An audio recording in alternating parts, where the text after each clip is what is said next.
أعوذ بالله من الشيطان الرجيم. بسم الله الرحمن الرحيم. الحمد لله رب العالمين يا رب، والصلاة والسلام على أشرف الأنبياء والمرسلين، أما بعد. Ama baada ya kumshukuru Mwenyezi Mungu na salam na kumtakia rehma kipenzi wa umma Mtume Muhammad, ndugu zangu, katika hii siku ya leo tena tunaendelea na faslu yetu, darasa letu. Walillahi alhamdu. Katika siku hii ya leo tunataka tuende tukasome darasa nyingine mpya, darasa ambayo itakayekuwa ni moja kati ya darasa zenye kukupa mafunzo mazuri kabisa. Darasa ya leo tutakwenda kujifunza namna gani tunavyoweza kumzuia mchawi. Tunawezaje kumzuia mchawi asiweze kutudhuru, mchawi yoyote yule. Lakini pia ni namna gani tunaweza kumuona jini. Kuna baadhi ya watu wanatamani wawaone majini, wanataka wawajue majini. Ila tukikubwa zaidi usiwe muoga, kwa sababu hii hali ya kumuona jini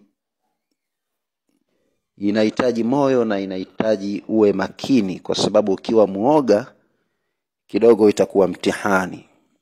Kwa sababu jini anaweza akajitokeza kwako kwa mazingira yoyote yale atakayoyataka yeye. Kwa hiyo wajibu alaika usiwe muoga, kuwa tu makini maadamu umetia nia ya kutaka kumuona huyo jini. Kwa hiyo majini hawa ni viumbe tu kama viumbe wa kawaida ambao Mwenyezi Mungu amewaleta na kawaumba kwa lengo la kufanya ibada. Wala sio viumbe wa kutisha kusema labda wamekuja kwa ajili ya kuua watu, kutesa watu, kufanyia watu vibaya. Bali wapo wenye tabia mbaya hao majini ambao wanaweza wakafanya vitu kama hivyo, kama jinsi ilivyokuwa kwa wanadamu wenye tabia mbaya, wanaua wanadamu wenzao, wanaiba, wanafanya ubaya kwa wenzao. Basi ndivyo ilivyo kwa majini, kama jinsi tulivyokuwa wanadamu. Lakini pia vile vile tukizungumzia habari za majini, Mwenyezi Mungu anasema katika Qur'an, wama khalaqtul jinna wal insa illa liya'budun. Hatukuwaumba majini na wanadamu isipokuwa lengo wapate kufanya kuabudu, kufanya ibada tu. Wanadamu tumeumbwa tuna matamanio, na tumeumbwa tuna matamanio na kadhalika tuna akili, na ndio maana Mungu katuambia tufanye ibada. Majini Mungu amewaumba wana matamanio na wana akili, na ndio maana Mungu kawapangia wafanye ibada. Wanyama Mungu kawaumba hawana akili ila wana matamanio. Ndio maana Mungu hawakuwapa amri ya kufanya ibada, kwa sababu mbuzi anaweza akampanda mama yake mzazi aliyemzaa na wala hana wasiwasi, anazaa naye hajui chochote, yani yeye haelewi chochote, kwa sababu Mungu kamnyima akili, yani kampa matamanio. Lakini Mungu akawaumba kundi lingine la watu, malaika. Malaika wao wana akili timamu lakini hawana matamanio. Ndio maana malaika hawatamani chochote, hawali chakula, tena hawamuasi Mwenyezi Mungu. Na Mungu akawasifu hawa malaika katika Qur'ani, anasema la ya'asuna Allah.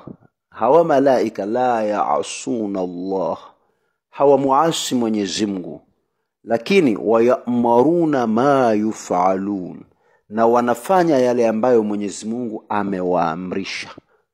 Ndivyo walivyo sifa yao, hawana sifa ya kumuasi Mwenyezi Mungu. Sasa wenye sifa ya kumuasi Mwenyezi Mungu ni sisi wanadamu, kwa sababu tumepewa vitu viwili. Malaika wamepewa akili tu, lakini matamanio hawana. Pengine na wao wangekuwa na matamanio wangetamani na wangemuasi Allah. Sisi tuna matamanio na tuna akili. Ndio maana mwanadamu anamtamani mke wa mwenzake, kwa sababu ana matamanio.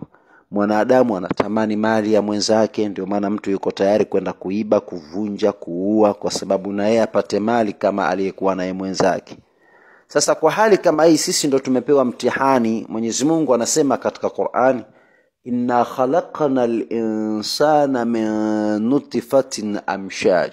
Inna khalaqnal insana min nutfatin amshaj nabtalihi, tumemuumba mwanadamu kupitia nutufa mbegu zile zamani.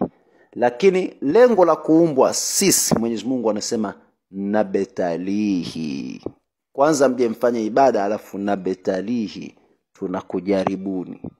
Lakini faja'alnahu sami'an basira, tukawajaalia nyinyi wanadamu kuwa ni wasikivu na ni wenye kuona, kujua mabaya na mazuri. Tunakupeni mitihani tuone mtafaulu katika hiyo mitihani au mtafeli. Allahu akbar. Tuna haja sana ya kufanya ibada. Na pia katika madarasa yetu kama haya tunayofundisha, pia tuna haja ya kuwasisitiza watu wafanye ibada. Ndugu zangu, naomba tufahamu kwamba hapa katika dunia tunapita. Wallahi tunapita. Al-mautu ya'ti baghtatan, mauti yanakuja ghafla. Wal qabru sunduqul amal, kaburi ndio maisha yako, sanduku lako utakaloishi maisha ya karnin baada karni mpaka kufufuliwa kwako.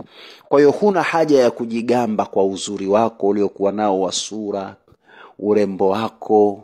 Huna haja ya kujigamba kwa mali zako, huna haja ya kujigamba kwa cheo chako, huna haja ya kujigamba kwa ukoo wako, huna haja ya kujigamba kwa nasabu yako, huna haja ya kujigamba kwa lolote, kwa sababu wewe ni mavumbi tu ya udongo. Leo upo hai, kesho utazikwa, watakuja wengine.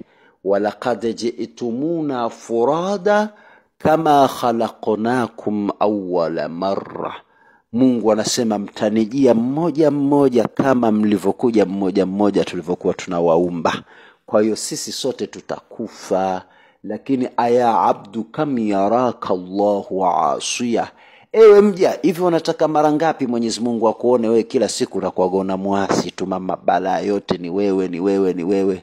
Basi tujiepushe na mabala haya inshallah, turudi kwa Allah, tufanye ibada, tuwarehemu wazazi wetu, tusome dua na kadhalika. Vile vile tuwasaidie mayatima, wajane, wenye dhiki, tujenge misikiti, tufanye mambo ya khairati, tusimame sana katika dua, tuachane na mambo ya kishirikina. Wallahi tukishikamana na mambo kama haya, Allah atatufungulia fi dunia wal akhirah, duniani na akhira. Mwenyezi Mungu atatupa khairi na baraka insha Allah. Sasa leo tunakwenda kujifunza somo hili kwa sababu hawa malaika tumesema wao hawamuasi Mwenyezi Mungu, lakini sisi wanadamu tunamuasi Allah subhanahu wa ta'ala. Ndio maana tuna haja ya kuhusiana katika kumcha Mungu na kuacha maasi, kutokumuasi Allah subhanahu wa ta'ala. Lakini kadhalika tubaki katika Uislamu, tusimame katika Uislamu, tuendelee kumdhukuru Mungu.